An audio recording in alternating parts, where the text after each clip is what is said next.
नमस्कार साथियों, स्वागत है आपका श्री रमा एकेडमी में। आइए हम अपनी श्रृंखला को आगे बढ़ाते हैं। उसके पूर्व हम जान लेते हैं कि क्या कुछ पढ़ चुके हैं और आज की क्लास में हम क्या कंप्लीट करने वाले हैं। तो बहुत महत्वपूर्ण टॉपिक है। आपने कोई भी परीक्षा यदि कंडक्ट की है, मतलब आप शामिल हुए हैं किसी भी परीक्षा में, तो आपने निश्चित रूप से पर्यटन के जो प्रश्न होते हैं वो देखे होंगे। 100% एक प्रश्न तो रखा ही होता है प्रत्येक परीक्षा में। तो वही हिस्सा हमारा चल रहा है। उसके पूर्व क्या पढ़ा और आज क्या पढ़ने वाले हैं वह आज समझ लेते हैं। सबसे पहले सिलेबस को देख लीजिए। यह मध्य प्रदेश लोक सेवा आयोग के प्रारंभिक परीक्षा के पाठ्यक्रम का इकाई 1 है ना। उसमें आपने दो चीजें जो राइट टिक है वो कंप्लीट कर ली है। कौन कौन सी? तो मध्य प्रदेश के इतिहास की प्रमुख घटनाएं और राजवंश। उसके अतिरिक्त आपने स्वतंत्रता आंदोलन में क्या योगदान रहा मध्य प्रदेश का, वह भी कंप्लीट कर लिया है। देन हमने बहुत कुछ कंप्लीट कर लिया है मध्य प्रदेश के पर्यटन का। आज यह अंतिम भाग है, आप ऐसा कह दीजिए। इस लेक्चर में यह पर्यटन वाला टॉपिक भी कंप्लीट हो जाएगा। इसमें हम क्या पढ़ चुके हैं और आज क्या पढ़ना है, तो हमने कुछ ऐतिहासिक और पुरातात्विक स्थल देखे थे, जिसमें हमने मध्य प्रदेश के प्रमुख किले पढ़े, उसके अलावा वहां के महल पढ़े और कुछ गुफाएं पढ़ी। राइट, एक लेक्चर में ये आपको मिल जाएगा। उसके साथ हमने मध्य प्रदेश के धार्मिक स्थलों को अलग से कंप्लीट किया। धार्मिक स्थलों में जो भी आपके मध्य प्रदेश के प्रमुख धर्म है, जैसे कि हिंदुइज्म है, जैसे कि इस्लाम है, जैसे कि ईसाई है, जैसे कि आपके सिख, बौद्ध और जैन, इन 6 धर्मों के जो धार्मिक स्थल है मध्य प्रदेश में, उनको कंप्लीट किया अलग अलग तोड़कर। देन अब हम आए हैं कुछ पर्यटन केंद्रों की ओर। कौन से पर्यटन केंद्र?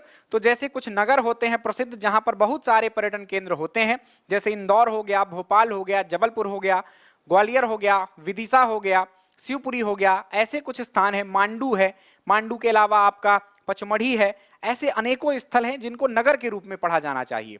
राइट, तो इनमें क्या कुछ घूमने वाले स्थान हैं, कहां पर आप प्रमुख रूप से भ्रमण करने जाते हैं, आज वही कंप्लीट करने वाले हैं प्यारे बच्चों। बहुत महत्वपूर्ण स्थल से हम शुरू करेंगे। पहला स्थल आप देख पा रहे होंगे यहां पर, हमारा है मांडू। राइट, खूब नाम सुना होगा कहीं ना कहीं इसका। मांडू का कहां पर स्थित है? सबसे पहले तो एक सिंपल जानकारी लेंगे कि वो मांडू या शहर, जो भी नगर की बात हम करेंगे, कौन सा नगर है, कैसा है, कहां पर स्थित है, प्राचीन नाम क्या है, नॉर्मल सी जानकारी। देन उसके बाद वहां पर जो भी दर्शनीय या कि घूमने वाले स्थल होंगे उनकी चर्चा हम करेंगे। तो आइए शुरू करते हैं प्यारे बच्चों। मेरा नाम है राजेंद्र तिवारी, स्वागत है आपका श्री रमा एकेडमी में। मांडू जो नामक स्थान है धार जिले के अंतर्गत आता है। यह मांडव नाम से भी प्रसिद्ध है और जिला कौन सा लगता है इसमें? धार। आप इंदौर से यदि जाना चाहें यहां मांडू, तो 100 किलोमीटर की दूरी पर है। इजिली आप यहां पहुंच सकते हैं, हवाई सेवा भी आपको मिल जाती है। मांडू के लिए नहीं, इंदौर के लिए, कहीं से आप दूसरी जगह से हैं तो। आइए बात करें मांडू के कुछ प्राचीन नामों की। आज आप जानते हैं उसे सिर्फ मांडू के रूप में, लेकिन उसका इतिहास बड़ा लंबा रहा है। अनेकों काल में उसके अनेकों नाम जो है तो मिलते हैं हमको। सबसे पहले देखें तो यहाँ पर 6वीं शताब्दी ईस्वी के आसपास कुछ जो शासक थे स्थानीय, यहाँ शासन करते थे और उनने इसका नाम, उनके अभिलेखों से इसका नाम जो है तो हमें मंडपा दुर्ग या मंडप दुर्ग मिलता है। आगे चल के यही कन्वर्ट हो जाता है किसमें? मांडवगढ़ में। तो मंडप दुर्ग देन मांडवगढ़ आपको नाम मिलता है। उसके अलावा जब यहाँ पर अपन ने इतिहास में पढ़ा भी है मुस्लिम शासकों के बारे में, मालवा के, वहां पर हमने गौरी वंश के बारे में पढ़ा था और उसके बाद खिलजी वंश के बारे में पढ़ा था। खिलजी वंश के 4 शासकों को मैंने आपको बताया था। एक काम कर लेते हैं, आपको ये जानकारी देने से पहले मैं एक काम कर देता हूं। मांडू का जो इतिहास रहा है वह मैं आपको थोड़ा सा शासकों के रूप में बता देता हूं, ताकि आपको जो सारे स्थल हैं या कि मैं उनके नाम बताऊंगा अभी आगे चल के, जो भी अपने प्रमुख स्थल होंगे कि इस महल का निर्माण किसने करवाया या क्या कैसे, तो आपको थोड़ा सा इतिहास पता होना चाहिए जो मेरे नए विद्यार्थी हैं।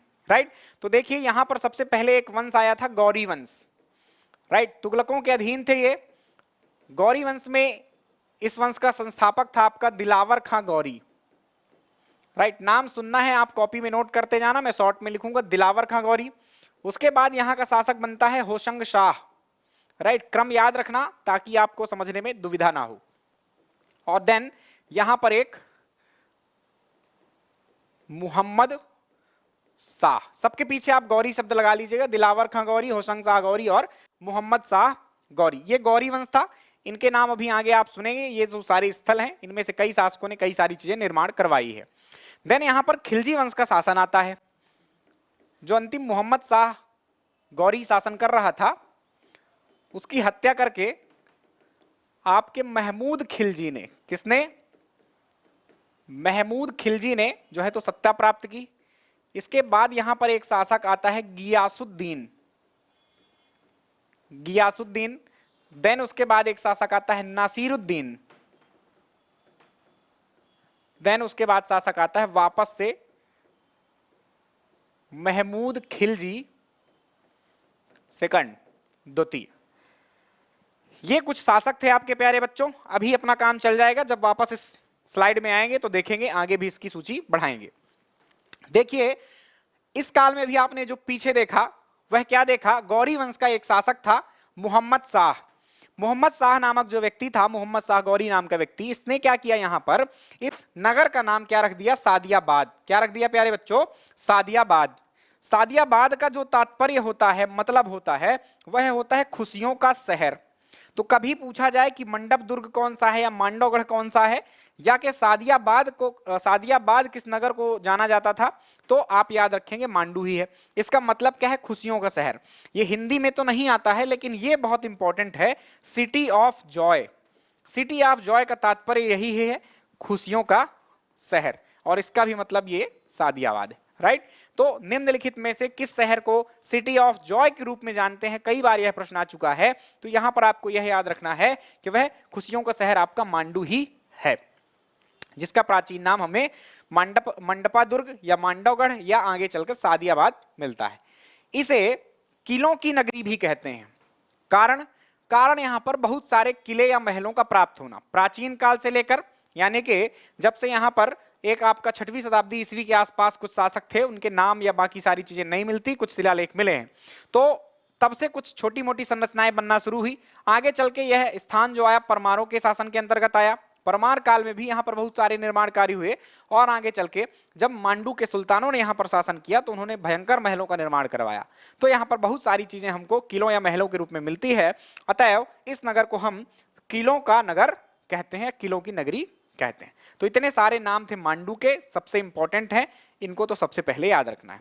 कहाँ स्थित है यह आपने देख लिया है, धार जिले में यह आता है। अब इस मांडू नामक स्थान पर आपको कहां पर क्या कुछ देखने को मिलता है, कौन कौन से दर्शनीय स्थल हैं इसके, उनकी जानकारी अब हम प्राप्त करने वाले हैं।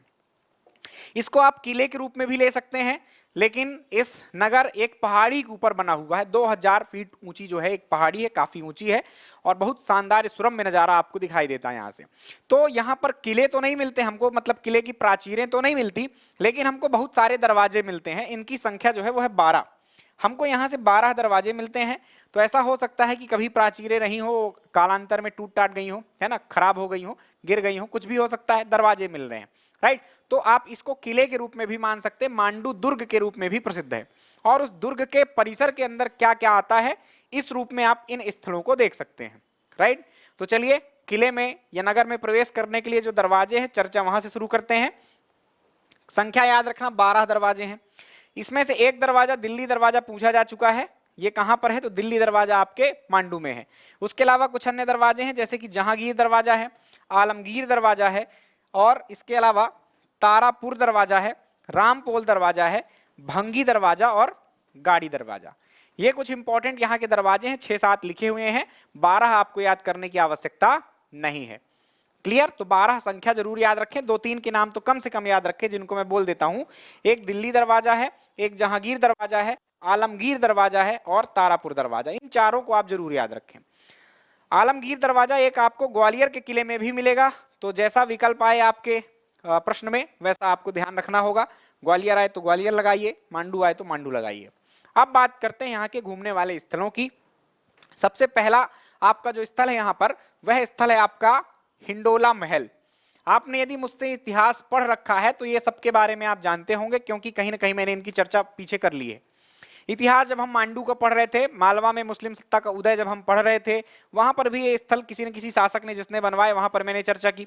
उसके अलावा जब हम महल पढ़ रहे थे, है ना, मध्य प्रदेश के प्रमुख किले और महल का जो टॉपिक होगा आप पिछले लेक्चर में देखना, वहां पर भी इन महलों की चर्चा मैंने थोड़ा थोड़ा की थी। तो जितनी बार रिपीट होंगी चीजें उतना बेहतर तरीके से आपको कंठस्थ होगा, ये ध्यान रखना है। आइए थोड़ा सा और डीप में अब पढ़ लेते हैं। हिंडोला महल जो है वो मांडू में है। पहली बात यह याद रखें, किसने निर्माण करवाया, तो इस गौरी वंश में आप देख पा रहे होंगे दिलावर खां गौरी का किसी भी निर्माण कार्य में योगदान नहीं रहेगा, होसंग शाह से हमारा काम चालू होता है। तो हिंडोला महल का निर्माण जो है यहाँ पर होसंग शाह गौरी ने याद रखना करवाया था, राइट। यह क्या था, कुछ और तथ्यों की बात मैं साथ में करता जाऊंगा, लिखते जाना आप लोग। होशंग शाह गौरी ने इसका निर्माण करवाया। दूसरा तथ्य, इसकी जो दीवारें हैं वो कितने डिग्री झुकी हुई हैं, यह भी महत्वपूर्ण बात है। तो 77 डिग्री कोण से दीवारों का झुकाव है, यह नोट कर लेना आप लोग, है ना, यह पूछा जा सकता है। चूंकि ये दीवारें झुकी हुई हैं, ऐसा लगता है झूलता हुआ मीनार है ये कोई, तो मीनार का मतलब तो स्तंभ होता है, आप दीवारें कहें, है ना, झूलती हुई कोई बिल्डिंग है, महल है या कि भवन है, इस कारण से इसका नाम क्या रखा गया है, हिंडोला महल। एक आध बार प्रश्न ऐसा भी आ चुका है कि घुमाओ महल किसे कहते हैं। मध्य प्रदेश कर्मचारी चयन मंडल के उटपटांग से प्रश्न है, घुमाओ महल, तो हिलाना डुलाना या घुमाना एक जैसा ही तात्पर्य आता है, तो आप याद रख सकते हैं कि इसको घुमाओ महल भी कहते हैं, राइट। घुमाओ के अलावा झूला महल भी कह सकते हैं आप इसे, घुमाओ महल या झूला महल,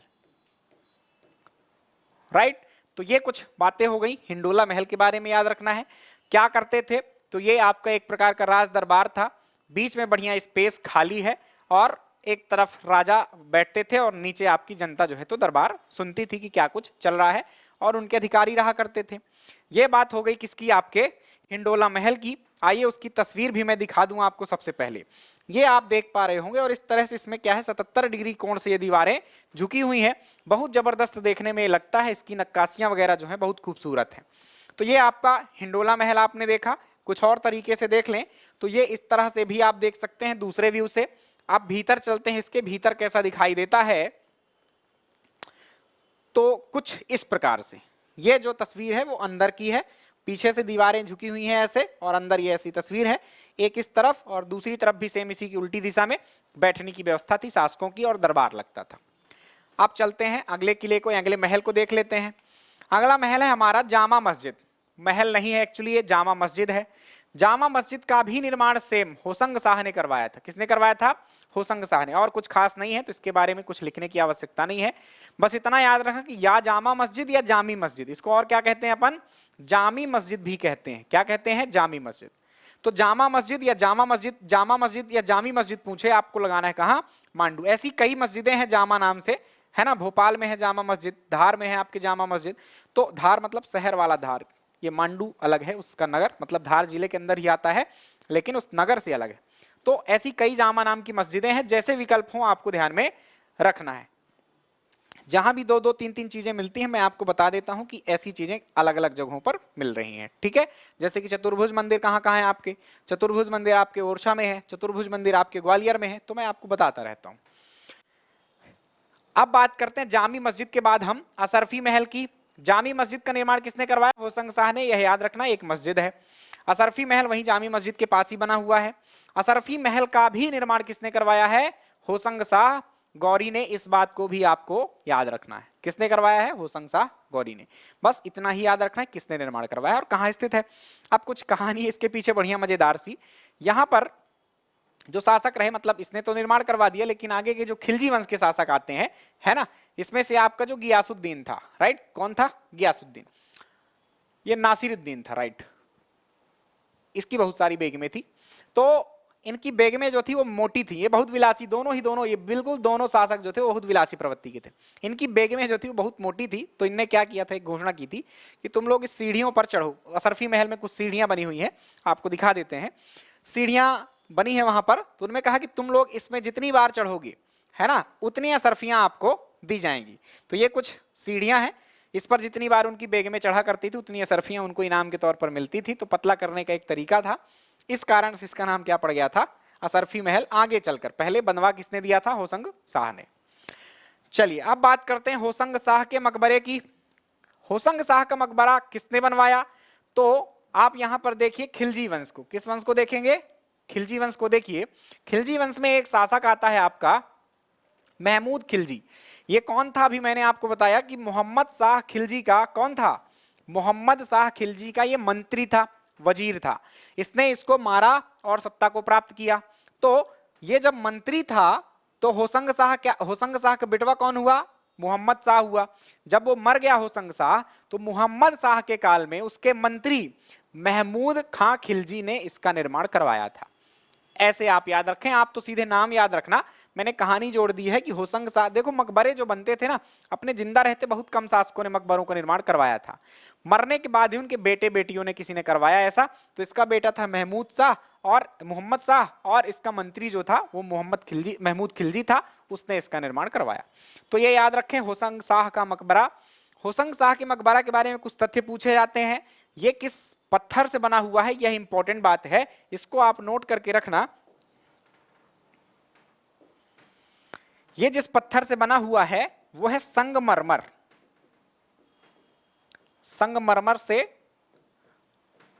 बना है, इंपॉर्टेंट बात है। क्यों इंपॉर्टेंट बात है? क्योंकि संगमरमर से बनी यह भारत की पहली इमारत थी। इसके पहले संगमरमर का इस्तेमाल निर्माण में नहीं किया जाता था, बलुआ पत्थर का इस्तेमाल किया जाता था, लेकिन यहां पर संगमरमर का इस्तेमाल किया गया। भारत का पहला मकबरा संगमरमर से बना, या कहें भारत की पहली इमारत जो संगमरमर से बनी, यह आपकी होशंग शाह का मकबरा ही है। इसलिए क्योंकि यह संगमरमर से बना है, इसीलिए इसे आप क्या कहते हैं? इसे कहते हैं मध्य प्रदेश का ताजमहल। क्या कहते हैं? मध्य प्रदेश का ताजमहल। यह है आपका होशंग शाह का मकबरा। सफेद है, लेकिन वर्षा और जलवायु के कारण इसका रंग थोड़ा थोड़ा फीका पड़ रहा है और कुछ काली खाप को दिखाई दे रही होगी। तो ये जो मकबरा है, यहाँ पर आपके होशंग शाह दफन है, और इसका निर्माण आपके महमूद खां खिलजी ने करवाया था मोहम्मद शाह गौरी के शासन काल में। मध्य प्रदेश का ताजमहल इसको कहते हैं। इतनी ही कुछ तथ्यात्मक बातें थी, आपने तस्वीर में भी देख ली। और देखें क्या है आपके मांडू में। तो अगला स्थल है आपका जहाज महल, जो सबसे अधिक घूमा जाने वाली जगह है। कहां पर? मांडू में। तो चलिए जहाज महल की चर्चा जहाज महल को देखते हुए करते हैं। जहाज महल जो है आपका, ये कुछ इस तरह से दिखाई देता है। जब भी इस परिसर में प्रवेश करते हैं तो ये आपकी पहली बिल्डिंग दिखाई दे जाती है।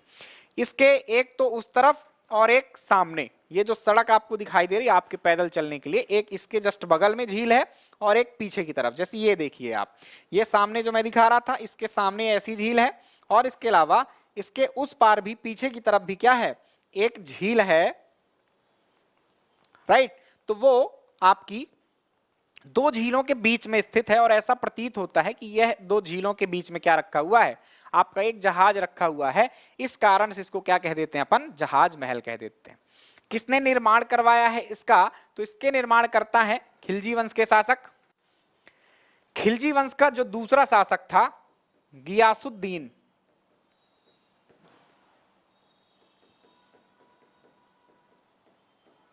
इसने इसका निर्माण करवाया था जहाज महल का। दो झीलों के नाम, एक का नाम है कापुर तालाब या कपूर तालाब, आप जो कह दें, कापुर ताल ऐसा लिख देते हैं, प्लस मुंज झील। ये दोनों झील के बीच में ये जो है तो आपका जहाज महल अवस्थित है। बहुत बढ़िया नक्काशी वगैरह है, अंदर कुछ स्विमिंग पूल वगैरह भी हैं। आप कभी जाएं तो जरूर इस जगह को घूमने जाएं। अगला स्थान है हमारा, देखो ये निर्माण कार्य किसके थे? जो आपके गौरी वंश के शासक थे, होशंग शाह के हो गए। मोहम्मद शाह के काल में होशंग शाह का मकबरा हो गया। जहाज महल का निर्माण आपके गियासुद्दीन खिलजी ने करवा दिया। अब इन खिलजियों के काल में और कुछ नहीं है, ये जो निर्माण कार्य है आगे के शासकों ने करवाए। आगे गौरी और खिलजी वंश के बाद यहां शासन करने एक अफगान वंश का व्यक्ति आता है, मतलब अफगानी मूल का व्यक्ति आता है, बाज बहादुर। निश्चित रूप से आपने इसका नाम सुना होगा। तो उसके काल में ये तीन निर्माण ऊपर के हुए। आइए उनको समझ लेते हैं। इसके पहले मैं थोड़ा सा ये पुरानी बातें मिटा देता हूं। अब ये आ गया बाज बहादुर का महल। तो बाज बहादुर का महल कौन बनवाएगा भाई? बाज बहादुर। बाज बहादुर ने एक्चुअली क्या किया था?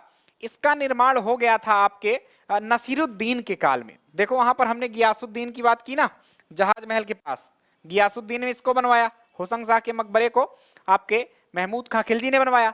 गियासुद्दीन के बाद एक शासक बनता है नसीरुद्दीन। आप ये नाम शायद बार बार आप कंफ्यूज हो रहे हो कि मैं जल्दी जल्दी नाम ले लेता हूं, लेकिन आपको ये याद हो जाएंगे, तब आपको ये समझ में आ जाएगी बात।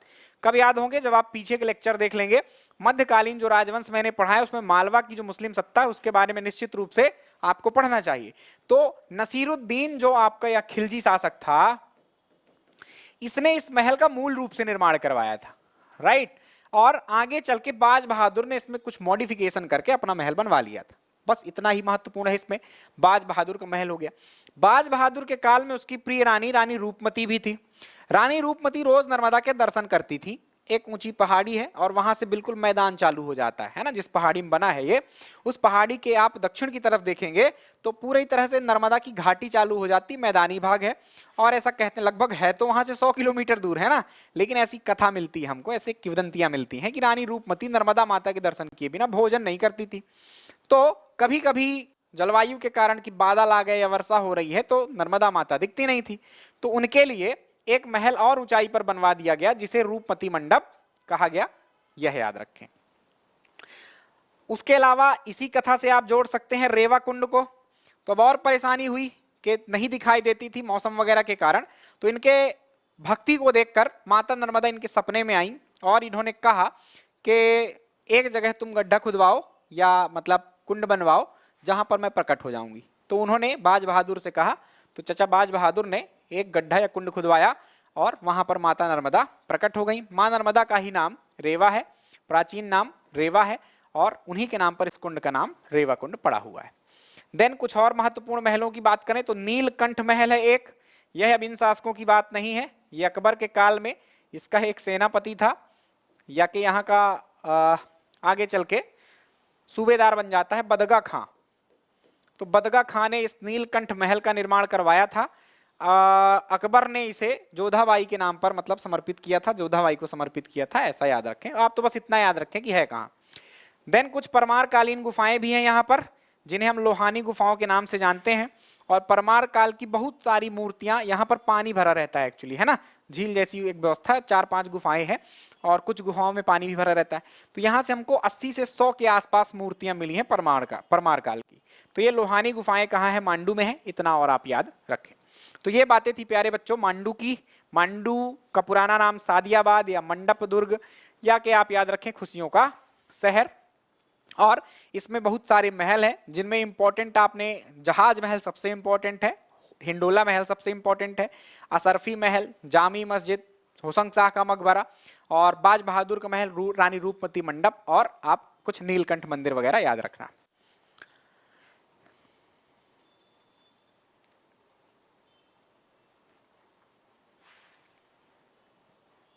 ये आपका रानी रूपमती का महल है या रानी रूपमती मंडप इसे कहते हैं, रानी रूपमती का पैलेस आप कहिए, राइट। देन ये उसके भीतर की चीजें हैं, ये कुछ प्रवेश द्वार है बाज बहादुर के महल का। और ये है रेवा कुंड, अभी जल इसमें नहीं है, गर्मी का सीजन था, जल आता है तो यहाँ सामने से सड़क जाती है और वो सड़क के ऊपर भी ये पानी आ जाता है कई बार। चंपा बावड़ी भी एक प्रसिद्ध है, बस तस्वीर अच्छी थी इसलिए मैंने ऐड की है। चंपा बावड़ी भी मांडू में है, ऐसा कहते हैं कि इस जल से चंपा के पुष्पों की खुशबू आती है। मुझे ऐसा नहीं लगा, मैं स्वयं गया हुआ हूँ, है ना, तो किसी भी प्रकार की खुशबू नहीं आती और एक्चुअली बदबू आती है, पानी बहुत गंदा रहता है और काई वगैरह भी इसमें जमी रहती है। ऐसा कहते हैं कि यहाँ से एक गुप्त द्वार था, रानियां इसमें जंप लगाकर उस गुप्त द्वार से जब भी कभी आक्रमण होते थे तो बाहर चली जाती थी सुरक्षित स्थान पर। आइए अब अगले महत्वपूर्ण स्थल की बात करने वाले हैं हम, जो है आपका पचमढ़ी। पच का मतलब यहाँ पर 5, मढ़ी का मतलब होता है कुटिया।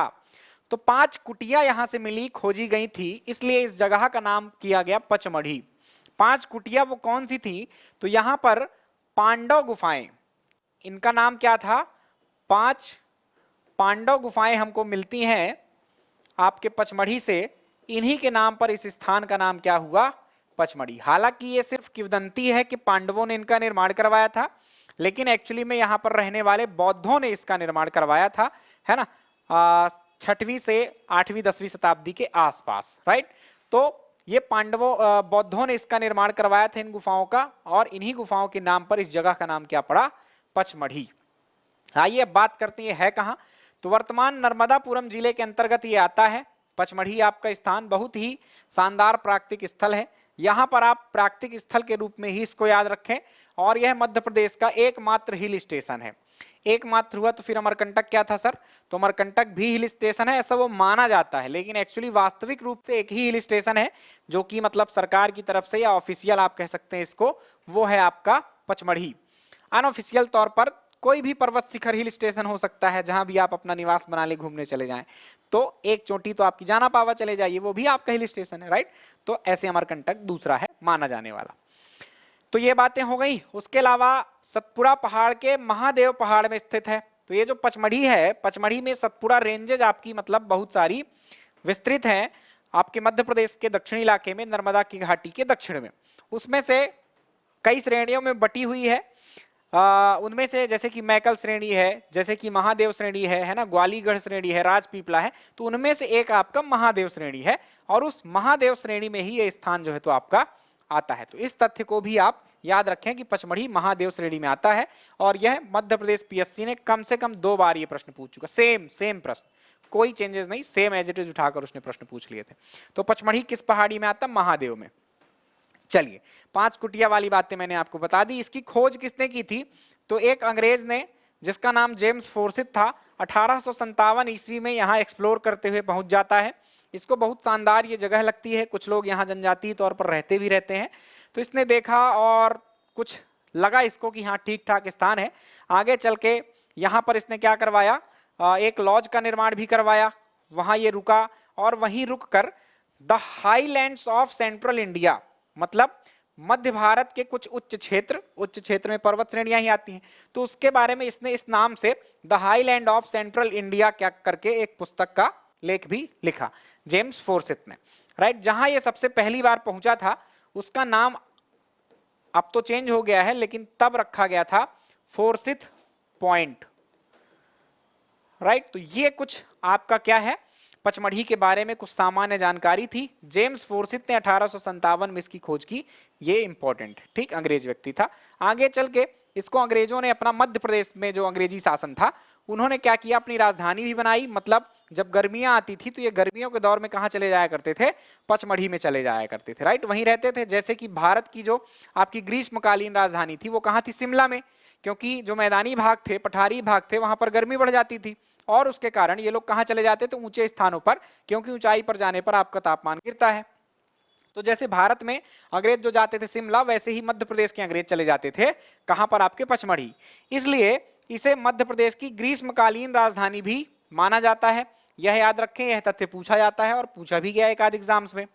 इसके अलावा इसे मध्य प्रदेश का कश्मीर भी कहते हैं। कश्मीर क्यों, एक तो ठंडा है ना, इस कारण, और वही बहुत सारे बढ़िया जंगल है, प्राकृतिक स्थान है, खूबसूरत है देखने में, इस कारण इसको मध्य प्रदेश का कश्मीर भी कह देते हैं। इसके अलावा इसे मध्य प्रदेश की छत के नाम से भी जाना जाता है। ये जो किसी भी चीज की छत, जैसे कि आप कहते हैं दुनिया की छत किसे कहते हैं, तो आप एवरेस्ट का नाम ले लेते हैं। कारण यही कि जो ऊंचे स्थान होते हैं, तो ये पचमढ़ी के आसपास ही धूपगढ़ वगैरह है जो कि मध्य प्रदेश के सबसे ऊंचे स्थान है। तो ये भी काफी, यहाँ पर कई सारी पहाड़ियां ऐसी, जैसे कि आपका धूपगढ़ हो गया, चौरागढ़ हो गया, ये दूसरी सबसे ऊंची चोटी 1326 मीटर चौरागढ़, 1350 मीटर आपकी धूपगढ़। तो ये मध्य प्रदेश के सबसे ऊंचे स्थानों में से एक है, इसलिए इसको क्या कह दिया जाता है, मध्य प्रदेश की छत। तो जो भी ऊंचे स्थान होते उसे उस जगह की छत के नाम से प्रोनाउंसिएट किया जा सकता है, उसको उपमा दी जा सकती है। उसके अलावा इसको सतपुड़ा की रानी के नाम से भी जाना जाता है, और चूंकि यहाँ पर पर्यटक खूब अच्छे से पहुंचते हैं और खूब आनंद लेते हैं, इसलिए इसको पर्यटकों का स्वर्ग के नाम से भी जाना जाता है। तो ये 5 नाम आप पचमढ़ी के याद रखेंगे। अब हम आ जाते हैं, पचमढ़ी की सामान्य जानकारी थी, अब हम बात कर लेते हैं पचमढ़ी में जो घूमने वाले कुछ विशेष स्थान है उनकी, राइट। तो देखिए, ये हैं आपके पचमढ़ी के दर्शनीय स्थल। तो पचमढ़ी में कौन कौन से दर्शनीय स्थल हैं उनके नाम यहाँ लिखे हुए हैं। इनकी बहुत डिटेल में आपको नहीं घुसना है, नाम ध्यान रखना, थोड़ा थोड़ा याद कराने के लिए मैं आपको बताता जाऊंगा। जैसे कि ये प्रियदर्शनी पॉइंट है, इसका मूल नाम क्या था, फोर्सिथ पॉइंट। ये प्रश्न पूछा जा चुका है, जहां पर फोर्सिथ पहुंचा था वहां पर ये जगह थी, वही जगह ये है फोर्सिथ पॉइंट। अब इसका नाम चेंज करके क्या कर दिया गया है, प्रियदर्शनी पॉइंट। उसी के पास जहां पर ये पहुंचा था, प्रियदर्शनी पॉइंट के पास ही एक घाटी है जिसका नाम क्या है, हांडी खोह। आपसे पूछा जाता है कि हांडी खोह कहाँ स्थित है, तो हांडी खोह याद रखें, एक घाटी है, कहाँ है, आपके पचमढ़ी में। घाटी मतलब पहाड़ियों के बीच में गहरा स्थान। ऐसा कहते हैं कि यहाँ पर कभी जल भी भरा रहता था, मतलब खाई जैसी ही है ये, जहां पर जल रहता था, और इसमें बहुत खतरनाक एक सांप रहता था। भगवान शिव की बहुत सारी कहानियां यहाँ आपको मिलने वाली हैं, पुराणों से संबंधित, है ना, जो कि पौराणिक काल की कथाएं हैं, माइथोलॉजी से जुड़ी हुई हैं। तो भगवान शिव का युद्ध होता है उस सांप से, और इतना खतरनाक युद्ध होता है कि ये जो झील थी, यहाँ जो पानी भरा हुआ था, वो सूख गया और आज ये घाटी के रूप में हमको दिखाई देती है। चूंकि इसका जो आकार है वो किसी बर्तन के आकार का दिखाई देता है, हांडी, हांडी मतलब एक बर्तन या पात्र ही होता है, तो इसका नाम रख दिया गया है हांडी खोह। अब नहीं भूलेगा आपको। अप्सरा विहार, ये कुछ जलप्रपात हैं, चारों एक साथ बता देता हूं मैं। ये 4 जलप्रपात हैं आपके पचमढ़ी में। पर्वतीय जलप्रपात हैं, पानी की मात्रा पर्याप्त है यहाँ पर, तो अपने आप ही पानी गिरता रहता है यहाँ वहां से बहकर एकत्र होकर।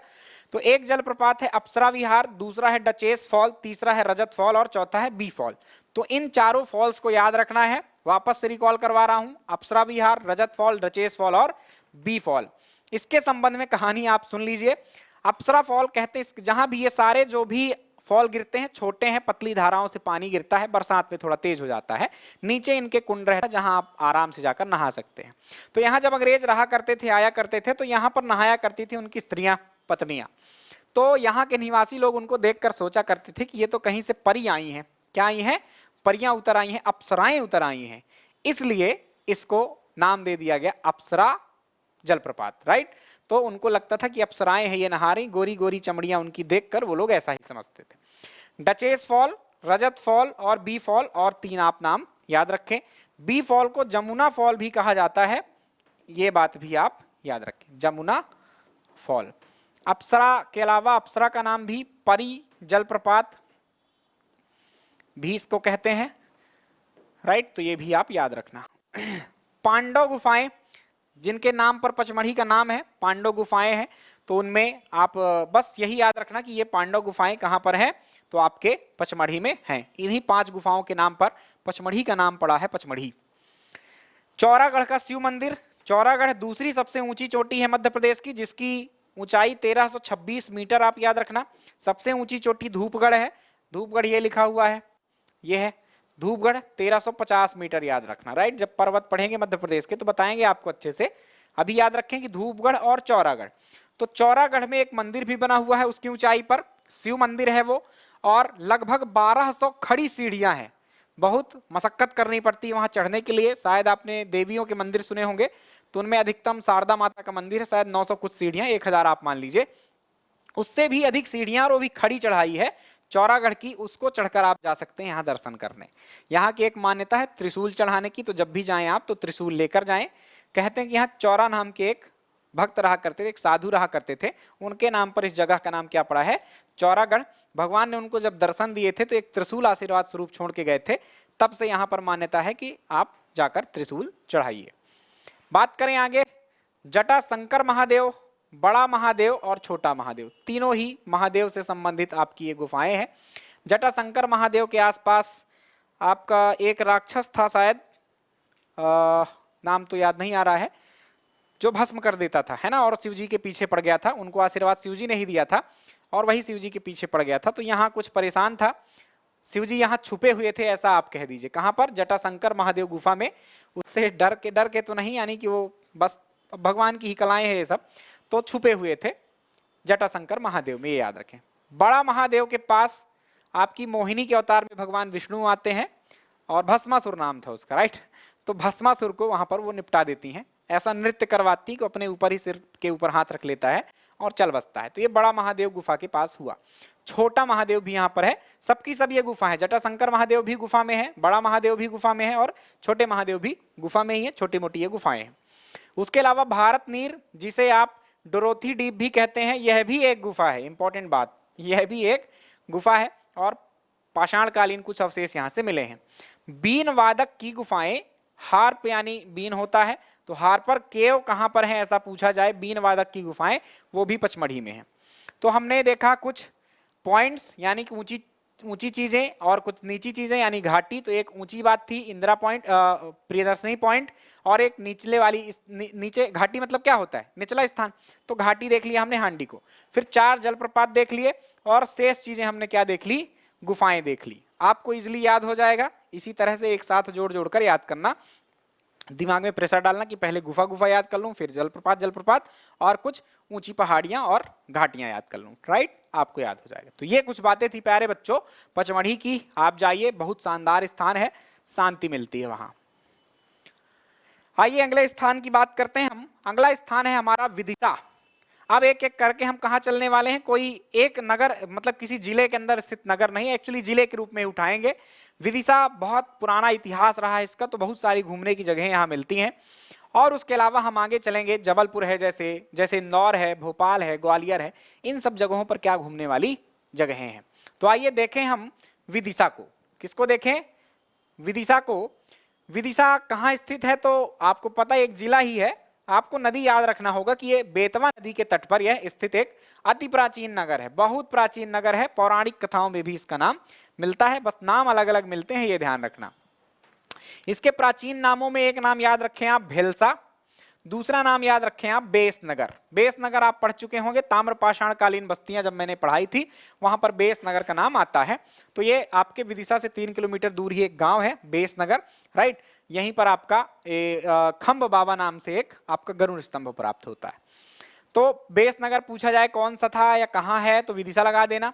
इसके अलावा हमको महामालिस्तान नाम भी मिलता है इसका, या मेवासा नाम भी मिलता है।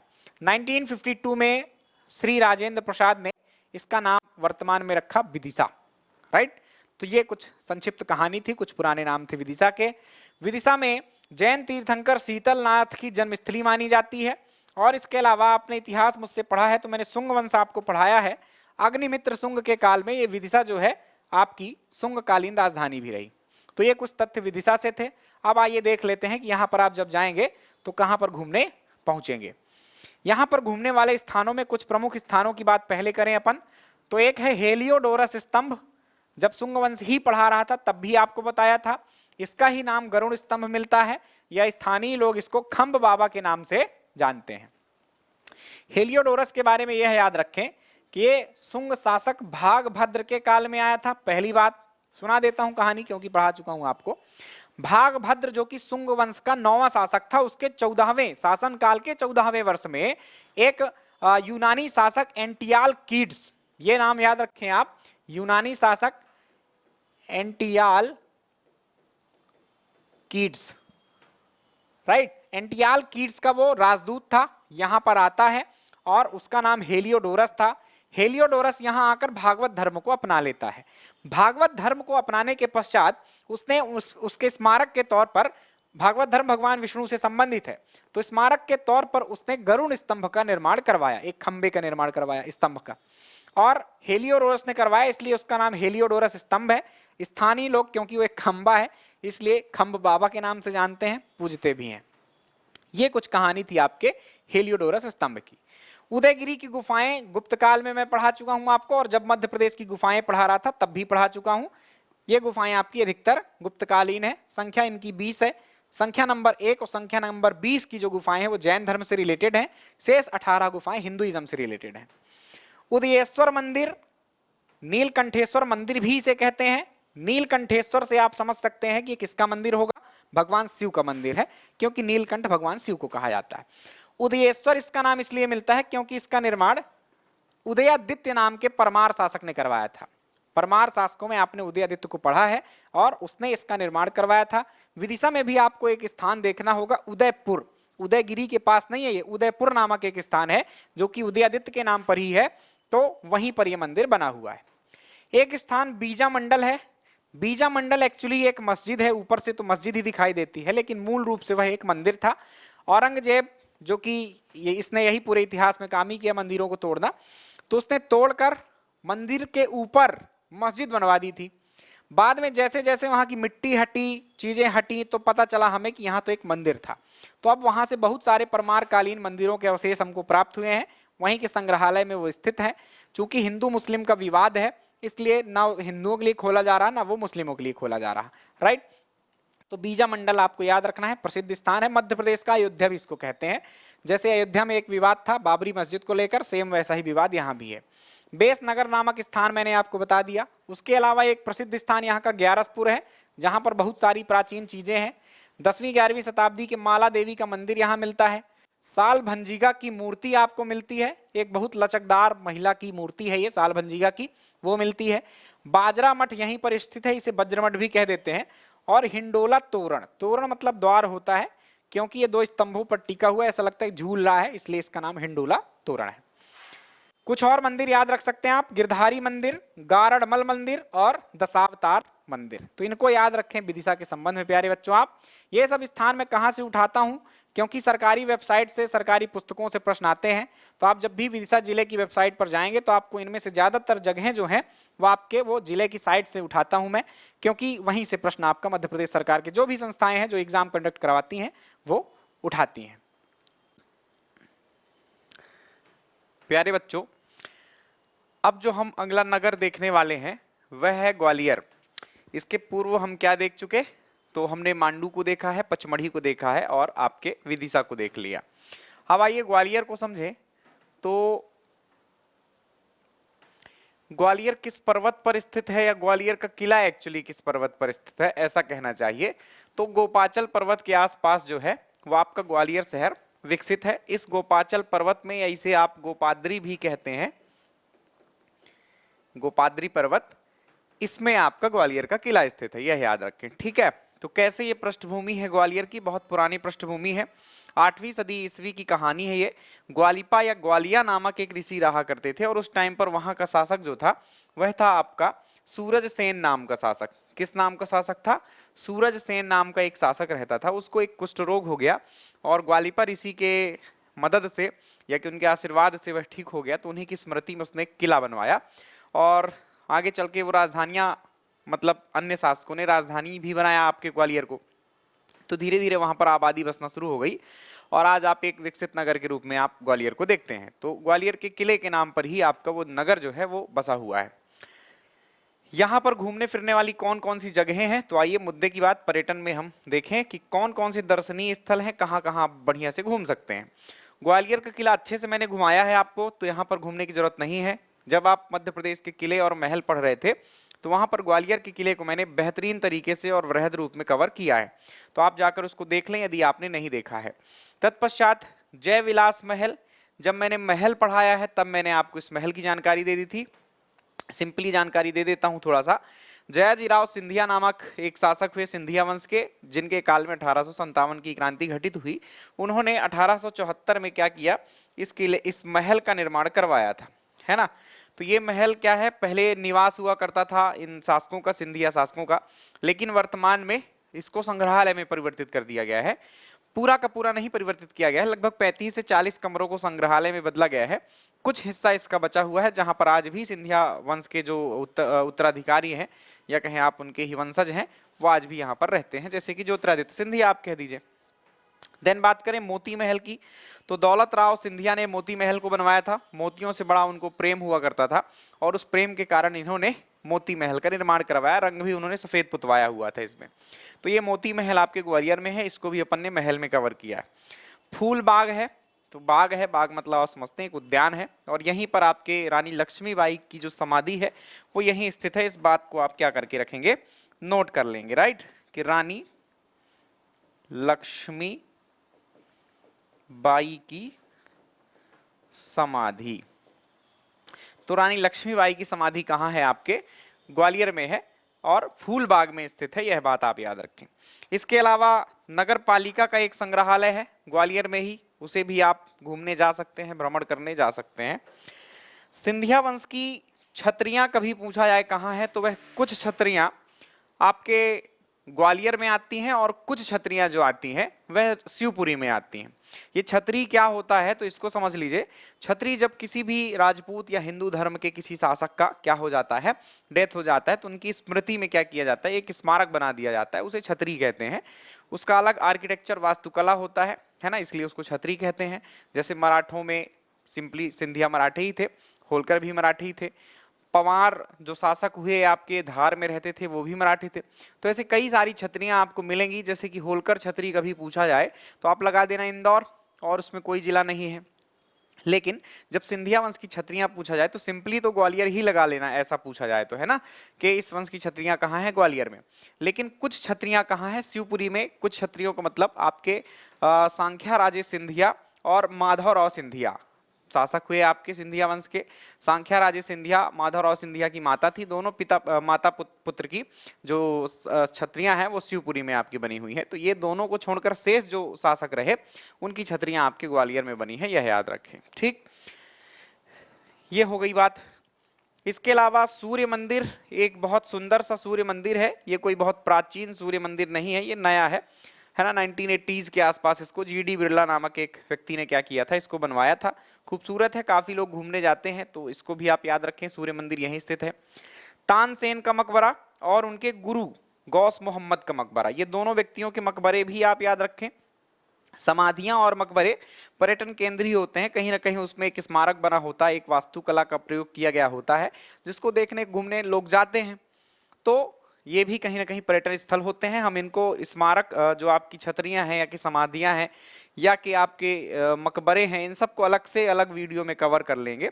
जो छोटी छोटी बातें शेष रह गई हैं पर्यटन की, वो उस वीडियो में कवर कर लेंगे। अभी इसको कंप्लीट कर लेते हैं ना। तो ग्वालियर में तानसेन का मकबरा है। यहाँ पर आपका तानसेन संगीत समारोह का भी आयोजन किया जाता है ना, लगभग नवंबर दिसंबर के आसपास प्रत्येक वर्ष। मोहम्मद गौस इनके गुरु थे, उनका भी मकबरा यहीं पर है। मतलब मोहम्मद गौस को जहां दफनाया गया था, अकबर ने इसको बनवाया हुआ था, याद रखिएगा, मोहम्मद गौस के मकबरे को। तो वहीं पर जहां मोहम्मद गौस का मकबरा था, मृत्यु के पश्चात तानसेन को भी वहीं दफनाया गया। मतलब दोनों का मकबरा एक ही है, ऐसा समझिए। चिड़ियाघर, एक जू भी है वहां पर।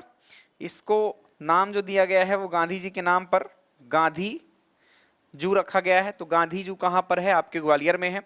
जैसे कि इंदौर में आपके कमला नेहरू प्राणी संग्रहालय है, जू ही है एक, इस प्रकार से नाम है उसका, वैसे ही यहाँ पर गांधी जू है। कला वीथिका, कला आप समझते हैं, शिल्प कला होती है, मूर्ति कला होती है, संगीत कला होती है। तो ऐसी कुछ कलाओं का जो है तो वहां पर जैसे कि संगीत के संबंध में आप समझे तो बहुत सारे जो पुराने संगीत वाद्य यंत्र होते हैं उनको रखा गया है, जिसको आप जाकर देख सकते हैं। और भी जो दूसरी कलाएं हैं उनसे संबंधित जो भी यंत्र वगैरह होते हैं उनको यहाँ पर रखा गया है। तो ये कला वीथिका मतलब एक ऐसा संग्रहालय या म्यूजियम जैसा ही है जिसमें आप कला से संबंधित चीजों को देख सकते हैं। फिर एक तिगरा डैम है। डैम आप जानते हैं कहीं भी हो सकते हैं, किसी न किसी नदी पर बनते हैं, और वो डैम को पर्यटन स्थल के रूप में विकसित किया जाता है। वहां पर नौका चलाने की व्यवस्था की जाती है ना।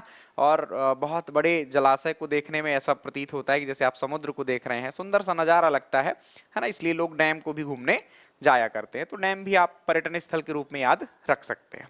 तो ये इस प्रकार से कुछ बात थी हमारे ग्वालियर की, राइट। तो ग्वालियर में इतनी सारी जगहें हैं जहां आप घूम सकते हैं। इसका 2 गुना या 3 गुना समय लग जाता कब, जब मैं आपको ग्वालियर का किला पढ़ा देता। लेकिन ग्वालियर का किला पीछे पढ़ा चुका हूं। इसके अंदर भी क्योंकि बहुत सारी चीजें आती हैं, जैसे कि सास बहू का मंदिर पढ़ाया है आपको, तेली का मंदिर पढ़ाया है, चतुर्भुज मंदिर पढ़ाया है ना। जैन प्रतिमाएं आपको ग्वालियर के किले में मिलती हैं, आपको गुजरी महल मिलता है, आपको मान मंदिर मिलता है। तो बहुत सारे महल आपके यहाँ पर हैं, वो बहुत सारी चीजें वहीं पर कवर कर दी थी मैंने। चलिए ये देख लेते हैं। ग्वालियर का किला है शानदार सा, तस्वीरों के माध्यम से कुछ बातें देखने से हमें थोड़ा ज्यादा समय तक याद रहती हैं चीजें, इसलिए इनको देखना चाहिए। ये आपका बहुत खूबसूरत सा सफेद रंग में पुता हुआ ये जय विलास महल है, ऊपर भी लिखा है मैंने जय विलास महल है। देन उसके भीतर कुछ ऐसी चीजें हैं। यहाँ का जय विलास महल का झूमर बहुत प्रसिद्ध है। ऐसा कहते हैं कि 10 हाथियों को चढ़ाया गया था उस छत में, मतलब बहुत भारी है, बहुत वजनी है वो झूमर। और जब छत की मजबूती को चेक किया गया तब जाकर वो झूमर लगाया गया था। तो एक झूमर बहुत प्रसिद्ध है इस महल का। उसके अलावा यहाँ पर डाइनिंग टेबल में एक ट्रेन चलती है चांदी की, वो भी काफी प्रसिद्ध है, तो आप उसको भी याद रख सकते हैं।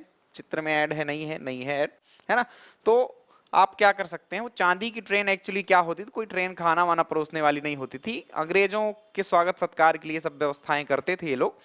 तो जहां डाइनिंग टेबल होता था, खाना खाने के बगल में ही एक छोटा सा टेबल है जिसमें वो चांदी की ट्रेन छोटी चलती है, और उसमें शराब और जो भी धूम्रपान वगैरह की व्यवस्था होती थी वो रखते थे। मतलब खाने के बाद आराम से कुर्सियों में बैठकर अलग जगह पर वो सिगरेट या के और आपका जो भी मदिरा पान, अंग्रेज लोग मदिरा खाने के बाद पिया करते थे, ये खास बात थी उनकी।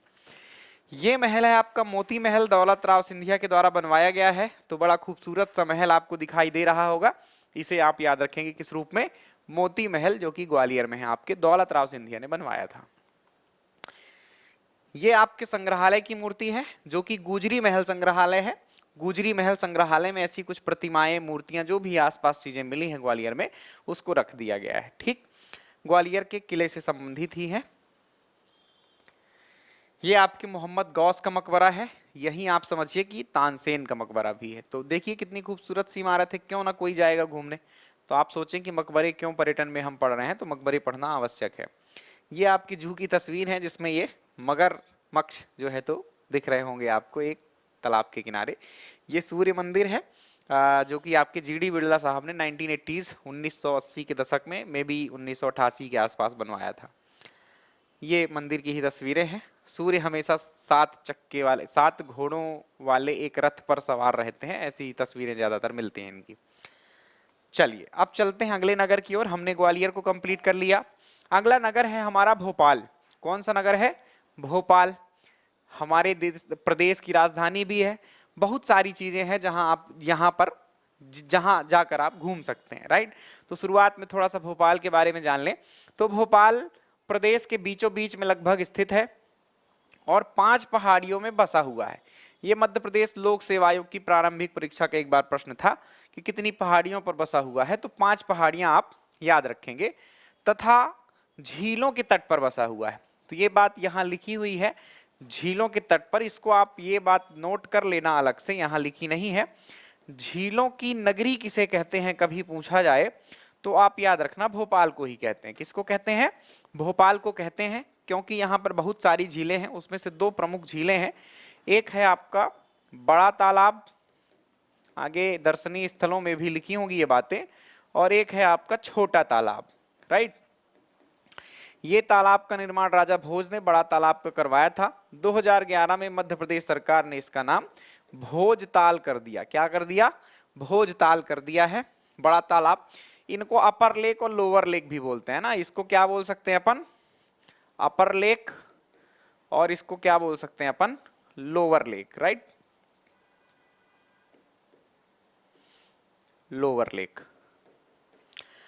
तो ये झीलें 2 महत्वपूर्ण हैं। इसी के किनारे ही बहुत सारी चीजें बसी हुई हैं, या बसाहट ज्यादातर इन्हीं झीलों के किनारे है भोपाल में।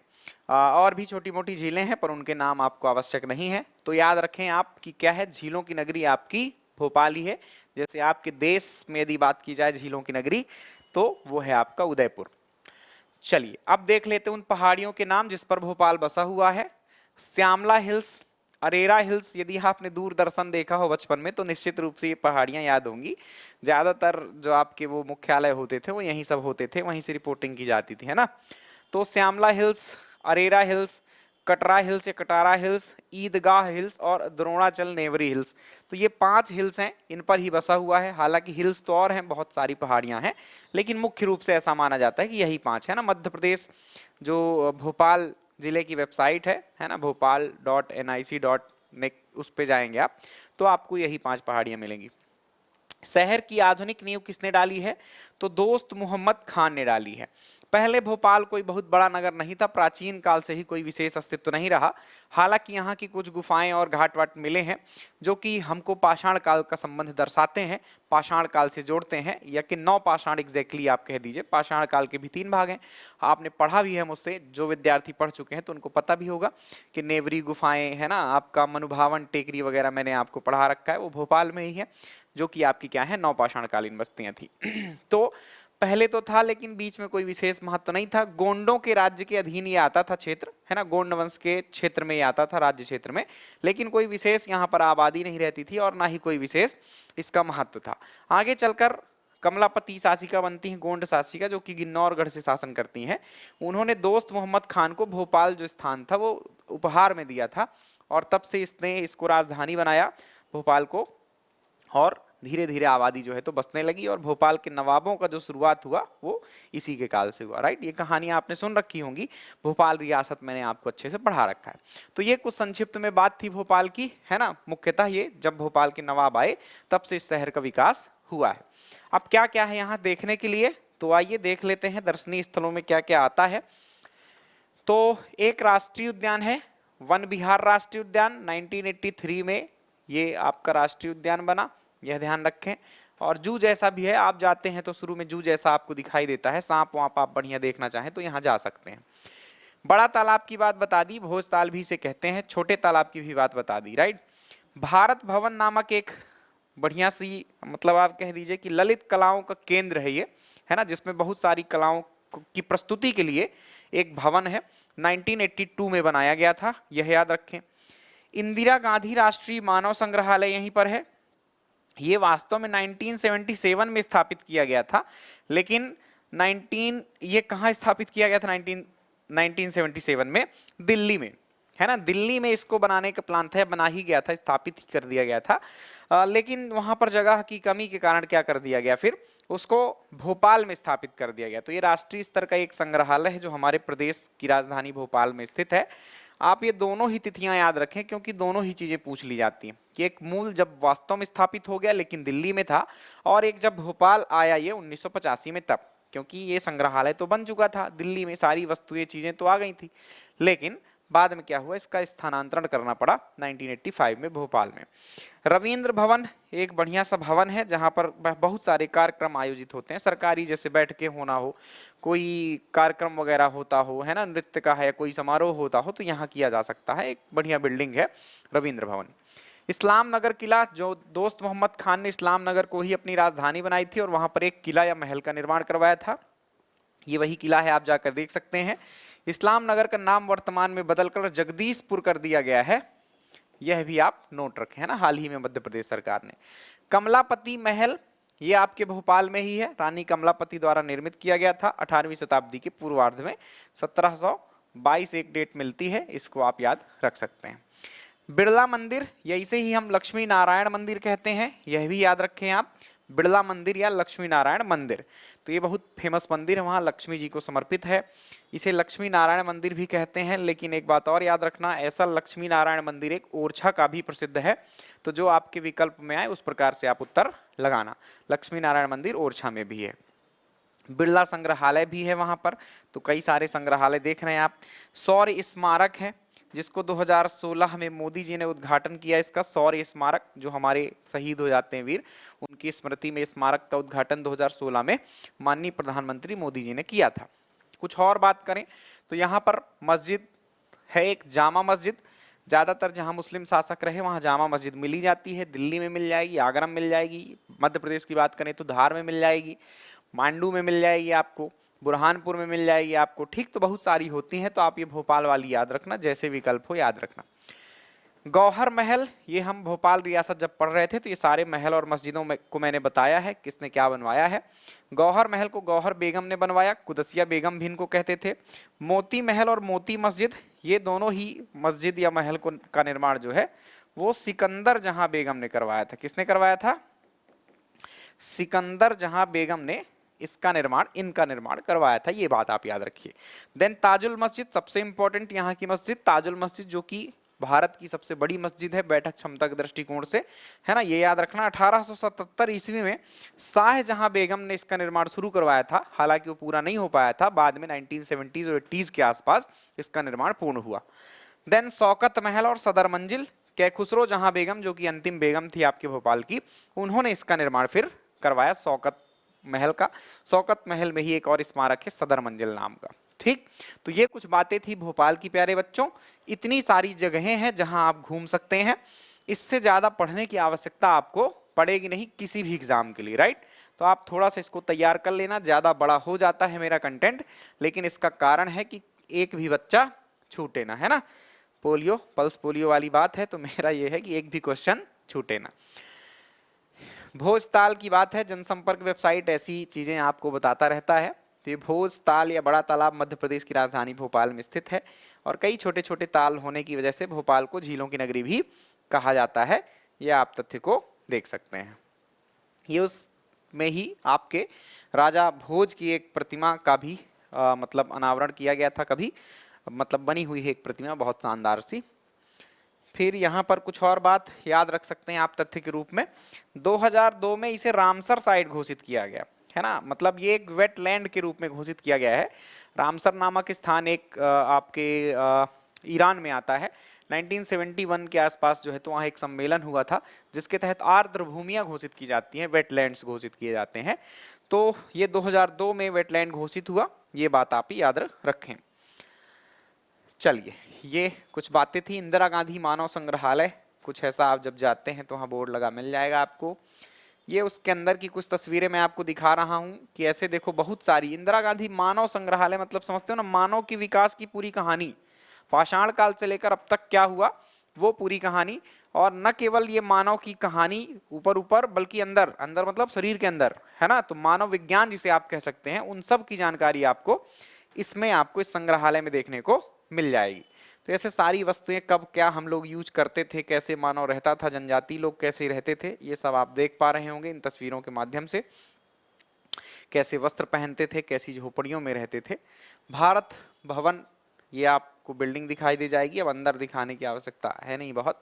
ये इस तरह से प्रवेश द्वार है, आप इसके अंदर ये तो रविंद्र भवन है, राइट है ना, ये भारत भवन का केंद्र ऐसा ही है। ये रविंद्र भवन कन्वेंशन सेंटर। आप कभी भी खबरें यदि पढ़ते हैं तो शिवराज सिंह की जो ज्यादातर खबरें रहेंगी वैसा ही है कि रविंद्र भवन में हुई बैठक में ऐसा ऐसा हुआ, कैबिनेट बैठक हुई है, कुछ भी हुआ ऐसा, राइट। ये इस्लाम नगर का किला आप देख पा रहे होंगे, एक खूबसूरत सा किला है, बहुत सुंदर है। इसके अंदर कुछ और भी महल वगैरह बने हुए हैं, कभी जाना हुआ भोपाल तो आप जा सकते हैं।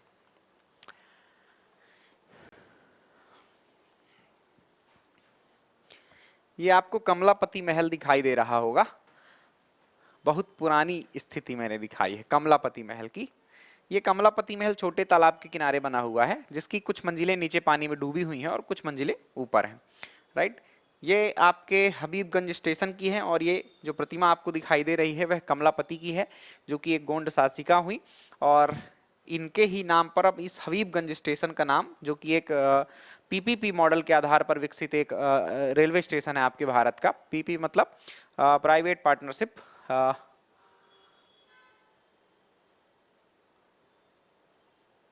पीपीपी, चलो जो भी हो, मुझे एग्जैक्टली नाम याद नहीं आ रहे। आप ये रखें याद कि सरकार और जो निजी कंपनियां होती हैं उन दोनों के सहयोग से जो विकसित चीज होती है उसे पीपीपी मॉडल कहते हैं। एग्जैक्टली वर्ड नहीं आ रहे मेरे पास। तो इसके तहत ये विकसित आपका रेलवे स्टेशन और भारत का पहला ही ऐसा रेलवे स्टेशन है। हाल ही में मध्य प्रदेश सरकार ने या कि केंद्र सरकार ने, रेलवे केंद्र के अंतर्गत आता है, तो कमलापति के नाम पर इसका नामकरण किया गया है। ये बढ़िया सी बातें थी आपके किसके बारे में, भोपाल के बारे में। ये लक्ष्मी नारायण मंदिर है, इसे भी देख लीजिए। ये दूसरी तरीके से देख लीजिए, ये आपका शौर्य स्मारक है जो बढ़िया सा दिख रहा है आपको। चलिए, तो ये कुछ बातें थी भोपाल की। हमने अभी 5 स्थल देख लिए हैं, मांडू देखा, पचमढ़ी देखा, विदिशा देखा, भोपाल देखा और ग्वालियर देखा। अब देख लेते हैं शहर इंदौर को, राइट। तो मध्य प्रदेश की जो आर्थिक राजधानी है, क्या है ये बात नोट रखना, कौन सी राजधानी है, आर्थिक राजधानी है। मध्य प्रदेश की आर्थिक राजधानी इंदौर को कहते हैं। इसे आप व्यावसायिक राजधानी भी कहते हैं। क्या कहते हैं? व्यावसायिक राजधानी भी कहते हैं। ये इंदौर है अपना। इंदौर भी बहुत प्राचीन शहर नहीं है, हालांकि वही पाषाण काल में जाएं हम तो हमको कुछ ताम्र पाषाण युगीन सभ्यताओं के अवशेष प्राप्त हुए हैं इंदौर से, जैसे आजाद नगर है, मूसा खेड़ी है, ऐसी जगहों से। लेकिन उसके बाद कोई विशेष यहाँ पर कोई बस्ती रही नहीं। जब होलकर वंश के शासक यहाँ आए तभी से इसका इतिहास वास्तव में शुरू होता है, जैसे भोपाल का था। तो यहाँ पर 2 नदियां नाले के रूप में बहती हैं, वर्तमान में नाले जैसे ही दिखती हैं, लेकिन उनके नाम है सरस्वती और खान नदी, है ना। खान की सहायक सरस्वती को कह दीजिए। कभी पूछा जाए कि इंदौर किस नदी के तट पर है, तो खान नदी के तट पर है, या इसी का नाम, खान का ही नाम क्या हुआ करता था, कभी कान हुआ करता था, वो बदलते बदलते खान हो गया, राइट। तो ये 2 नदियां हैं, जहां पर इन दोनों नदियों का संगम होता है, मेल होता है, वहां पर एक मंदिर स्थित है जिसे संगम नाथ का मंदिर कहते हैं और इसे ही इंद्रेश्वर मंदिर कहते हैं, राइट। तो इसी इंद्रेश्वर के नाम पर जो हमारा इंदौर था उसका पुराना नाम इंदूर पड़ा था और धीरे धीरे वह चेंज होते होते आज इंदौर के रूप में आपको दिखाई दे रहा है। बीच बीच में आग भी उठती रहती है, पुराना नाम रखवा दीजिए, लेकिन अभी कोई सुनवाई ऐसी नहीं है। तो ये इस प्रकार से आपके इंदौर की कहानी है। इसका मुख्य अस्तित्व कब से आया, तो जब से होलकर वंश के शासक यहाँ पर आए, मतलब बाजीराव प्रथम ने जब बंटवारा किया अपने राज्य का, तो उसमें से इंदौर वाला क्षेत्र होलकरों को दिया।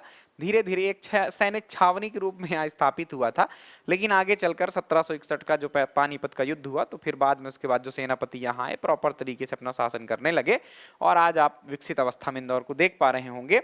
उसका कारण आपके यहाँ होलकर वंश के शासकों का केंद्र होना ही था। चलिए, यहाँ क्या क्या जगहें हैं जहां आप जाकर घूम सकते हैं, नाम ही आपको याद रखना है। मैं थोड़ा बहुत कहानी इसलिए सुनाता जाता हूं ताकि आपको विस्मृत ना हो, जल्दी याद रहे कुछ ना कुछ, ठीक।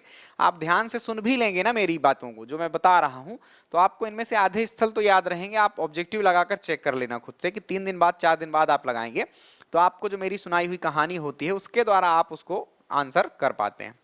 तो देखिए, राजवाड़ा पैलेस यहाँ का बड़ा प्रसिद्ध है। मैं ऐसे रीड कर दूं कि यहाँ देखो राजवाड़ा पैलेस है, लाल बाग पैलेस है, होलकर छतरी है, गांधी हॉल है, ऐसे भूल जाओगे आप तुरंत ही। लेकिन दो दो लाइन एक्स्ट्रा जोड़ देने से वो थोड़ा लंबे समय तक चीजें याद रहती हैं, तो ये थोड़ा सा आप याद रखें। राजवाड़ा पैलेस की बात करें तो 1747 ईस्वी में आपके मल्हार राव होलकर, जिन्होंने होलकर वंश की नींव डाली थी, वो उन्होंने इसका निर्माण करवाया था। वर्तमान में यह सुरक्षित है, कई बार इस पर आग लग चुकी है। ऊपर की मंजिलें जो है इसकी लकड़ी की बनी हुई हैं, ये दिक्कत वाली बात थी, तो आग लगने से बड़ा नुकसान हुआ इसको। नीचे की 3 मंजिलें जो है वो पत्थर की बनी हुई है, राइट। 7 मंजिला कुल ये इमारत है, जिसमें से 3 मंजिला पत्थर की और आपकी 4 मंजिला लकड़ी की बनी हुई है। हाल ही में इसका पुनर्निर्माण किया जा चुका है और बहुत खूबसूरत इमारत बन चुकी है ये। इसके अंदर एक संग्रहालय भी है, जिसमें होलकर वंश की जानकारी आपको प्राप्त करनी है तो आप उसमें निश्चित रूप से घूमने जा सकते हैं। लाल बाग पैलेस, ये एक प्रकार से निवास स्थान था आपके इन्हीं होलकर शासकों का। निवास मतलब जहां ये रहा करते थे शासक, जैसे कि यशवंतराव होलकर का बचपन यहीं गुजरा, और या कि एक प्रकार से कोई अतिथि आए उनके स्वागत सत्कार के लिए ये भवन बनवाया गया था, राइट। इसके निर्माणकर्ता का नाम याद रखना आप, तुकोजी राव सेकंड। तुकोजी राव द्वितीय के काल में एक्चुअली शुरू हुआ था, तो आप तो नाम याद नहीं ही रखना है, लेकिन रखना भी हो तो एक का रखना, क्योंकि 3 लोगों के काल में ये बन पाया है, ठीक। तो आप तुकोजी राव द्वितीय को याद रखना। होलकरों की छतरी, छतरी का मतलब अभी पीछे ही मैंने समझा दिया आपको कि क्या होता है, उनकी समाधियां हैं एक प्रकार से।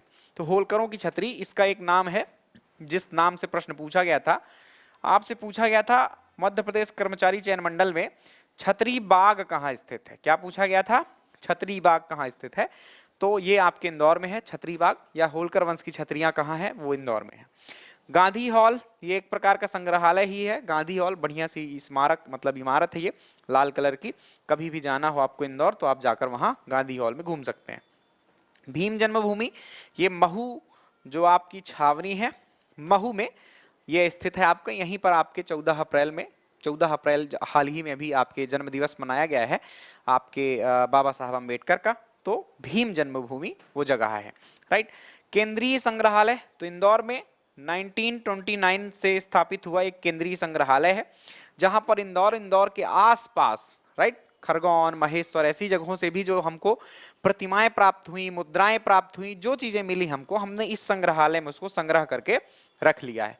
तो आपको कभी अपना इतिहास समझना हो, मध्य प्रदेश में पाषाण संस्कृति को समझना हो कि पूरा पाषाण काल में क्या था, मध्य पाषाण काल में क्या था, कौन सी वस्तुएं थी, कैसी थी वो उपकरण औजार, कैसे वो यूज करते थे, सिंधु घाटी सभ्यता के लोग कैसे रहते थे मध्य प्रदेश में। हालांकि उसके अवशेष नहीं सिंधु घाटी के, लेकिन फिर भी कलेक्ट करके चीजें रखी गई हैं आपको दिखाने के लिए। सिक्कों का इतिहास आपको समझना हो तो 6वीं सदी ईस्वी से जब से सिक्कों का प्रारंभ हुआ, आहत सिक्के उनको कहते थे, वहां से लेकर आपको आज तक मतलब होलकर वंश के सिक्कों तक की जानकारी आपको मिल जाएगी। तो बहुत सारे कमरे हैं, निश्चित रूप से आपको जाना चाहिए इस संग्रहालय को यदि आप इतिहास को समझना चाहते हैं। ये कुछ ऐतिहासिक स्थल थे। ये प्राकृतिक स्थलों की सूची है। राला मंडल एक अभ्यारण्य है, बहुत खूबसूरत है, इसको भी आप देखने जा सकते हैं। मेघदूत गार्डन है यहाँ पर इंदौर में, ये पूछा जा चुका है इसलिए इसको शामिल किया है मैंने, व्यापम में ही पूछा गया है, बहुत कुछ महान नहीं है। अटल बिहारी क्षेत्रीय उद्यान, इसको अंग्रेजी में ज्यादा नाम पॉपुलर है इसका रीजनल पार्क के नाम से, 25 रुपए की टिकट है, आप जा सकते हैं, इसको भी देख लें। अटल बिहारी क्षेत्रीय उद्यान व्यापम ने ही पूछ रखा इसलिए मैंने शामिल कर दिया है।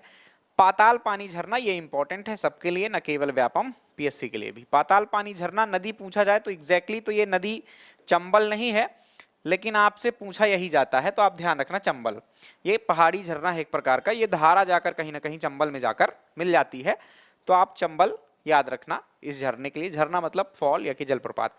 चोरल डैम, चोरल नाम की एक नदी है जो कि नर्मदा की सहायक है और उस पर एक बांध बना हुआ है, बोटिंग वगैरह की बढ़िया सुविधा है, आप कभी जाएं तो यहाँ भी जा सकते हैं घूमने। कमला नेहरू प्राणी संग्रहालय, ये कोई संग्रहालय वो वाला नहीं है, प्राणियों का संग्रहालय है, जिसे आप जू कह सकते हैं अंग्रेजी में, राइट। तो ये प्राणी संग्रहालय है, बढ़िया जीव जंतु है यहाँ पर, बहुत बड़ा संग्रहालय, मध्य प्रदेश का संभवतः सबसे बड़ा है। और यहाँ पर आपको 7 शेर, बब्बर शेर मिल सकते हैं। बाघों की संख्या भी कुछ ऐसी ही है। सांपों का बढ़िया एक अलग से व्यवस्था बना दी गई है। चिड़िया पक्षी वगैरह बहुत शानदार है ना, कभी जाएं तो इस जू को आप जरूर भ्रमण करें। फिर मंदिरों की बात करें इंदौर में कौन कौन से हैं, तो बीजासन मंदिर है, अन्नपूर्णा मंदिर है, खजराना गणेश मंदिर है, बड़ा गणेश मंदिर है। बड़ा गणेश मंदिर में मध्य प्रदेश की सबसे ऊंची प्रतिमा यानी सबसे बड़ी प्रतिमा स्थापित है। खजराना गणेश बहुत प्रसिद्ध गणेश जी हैं। कांच का मंदिर एक जैन मंदिर है, यह याद रखें, कांच का मंदिर एक जैन मंदिर है जिसे हुकुमचंद्र जैन ने बनवाया था, जो कि आपके भारतीय इतिहास में जो शुरुआती कुछ उद्योगपति थे उनमें से इनका नाम गिना जाता है, राइट, हुकुमचंद जैन। रणजीत हनुमान, जब होलकर वंश के शासक किसी रण में जाते थे, युद्ध क्षेत्र में जाते थे, तो इनका ही आशीर्वाद लेकर जाते थे, इसलिए इनका नाम रणजीत हनुमान है। पितरेश्वर हनुमान हाल ही में 2020 में आपके बने हैं, पितृ पर्वत नाम के स्थान पर बढ़िया बहुत ऊंची सी प्रतिमा, विशाल प्रतिमा आपकी स्थापित की गई है पितरेश्वर हनुमान की। गुम्मटगिरी एक जैन तीर्थ स्थल है, जैन तीर्थ स्थल मैंने आपको पढ़ा रखे हैं, तो आप वहां से भी इसको देख सकते हैं, गुम्मटगिरी। तो इस प्रकार से ये सारे स्थान थे जो कि आपके कहां पर है, इंदौर में है। कुछ जो तस्वीरें हैं मेरे पास वो मैं आपको नहीं दिखा पाऊंगा क्योंकि वो तस्वीरें नहीं ऐड हैं, ठीक है, तो क्षमा चाहेंगे, ऐड किया था, पता नहीं फाइल कैसी डिस्टर्ब हो गई, पर कोई बात नहीं, आपने कहानी सुनी है। तो अगले शहर की ओर चलते हैं, इंदौर हमारा कंप्लीट हो गया। तस्वीरें दिखाने का उद्देश्य ये रहता है कि आपको थोड़ा सा देख लेते हैं तो लंबे समय तक वो चीजें दिमाग में बनी रहती हैं। अगला एक बड़ा शहर, मध्य प्रदेश का महानगर कह सकते हैं अपन, है ना, जबलपुर। जबलपुर को संस्कार धानी भी कहा जाता है, इसका एक उपनाम है, यह याद रखें। जबलपुर को क्या कहते हैं हम, संस्कार धानी यानी संस्कार राजधानी। इसका जो प्राचीन नाम था वो है जबालीपुरम। जबालीपुरम जो नाम है वो एक जबाली ऋषि के नाम से आया हुआ है, मतलब यहाँ पर एक जबाली ऋषि रहा करते थे, उन्हीं के कारण इस जगह का नाम क्या पड़ा, जबलपुर। यहाँ पर एक वंश शुरुआत से बात करें यदि, तो बोधि वंश, बोधि वंश आपको मैंने पढ़ाया है प्राचीन इतिहास में, तो बोधि वंश यहां पे रहा करते थे, राइट। बोधि वंश के शासक शासन करते थे, जिनकी राजधानी त्रिपुरी हुआ करती थी, जो कि भेड़ाघाट के पास स्थित वर्तमान का तेवर नामक जगह है। कलचुरियों ने भी यही राजधानी बनाई आपकी, त्रिपुरी को ही। ये बोधि वंश आपके गुप्तों के समकालीन थे। आगे चल के जो पूर्व मध्यकाल आता है हमारा, 7वीं 8वीं 9वीं शताब्दी ईस्वी, तो उस काल में कलचुरी आ जाते हैं यहाँ पर, इनकी भी राजधानी त्रिपुरी हुई। और गोंड शासकों के राज्य क्षेत्र में आपका जबलपुर आया करता था। तो इस प्रकार से इसका इतिहास भी आप संक्षिप्त में देख सकते हैं, है ना। जबलपुर में मतलब कोई राजधानी इनकी नहीं थी, लेकिन जबलपुर इनके राज्य क्षेत्र के भीतर आता था, राइट। इनकी जो राजधानियां थी वो एक सिंगोरगढ़ थी, जो कि दमोह के जबेरा तहसील में आती है। नरसिंहपुर में आपकी चौरागढ़ आता एक जगह, वहां थी। उसके अलावा मंडला में रामनगर हुआ करती थी। तो जबलपुर का ऐसा कोई केंद्र नहीं था जो कि इनकी राजधानी, लेकिन वो तीनों ही राजधानियों के बीचों बीच जबलपुर आता था, राइट। तो एक महत्वपूर्ण गतिविधि का केंद्र कम से कम रहा गोंडों के काल में। आगे बढ़े तो यहाँ के अब दर्शनीय स्थलों को देख लें। काफी कुछ तो हमने पीछे भी देख लिया है, जैसे कि मदन महल को हमने देख लिया है, राजा मदन शाह द्वारा निर्मित एक महल है, मदन महल काफी खूबसूरत है। रानी दुर्गावती संग्रहालय यहाँ पर बनाया गया है, यह एक राजकीय संग्रहालय है। रानी दुर्गावती के सम्मान में इसका नाम रानी दुर्गावती संग्रहालय रखा गया है। बैलेंसिंग रॉक्स भी यहीं पर स्थित हैं। बैलेंसिंग रॉक्स क्या है, तो समझ लो ऐसा कि ये कोई ढाल है और यहाँ पर इतना विशाल पत्थर रखा हुआ है, राइट। तो इसको तो सामान्यतः आप देख पा रहे होंगे इस तरफ गिर जाना चाहिए, लेकिन ये नहीं गिर रहा है। तो ये ऐसा स्थान है जिसमें आपकी रॉक्स बहुत बैलेंस्ड हैं, गुरुत्वाकर्षण के नियम की अवहेलना कर रही हैं। इस जगह का नाम बैलेंसिंग रॉक्स है। या कि आप ऐसे कुछ पत्थर हैं, फिर ऐसे, फिर ऐसे, फिर ऐसे, और मतलब इतनी संख्या में गिर जाना चाहिए इनको, लेकिन ये नहीं गिर रहे हैं, हवा आधी चलती रहती है।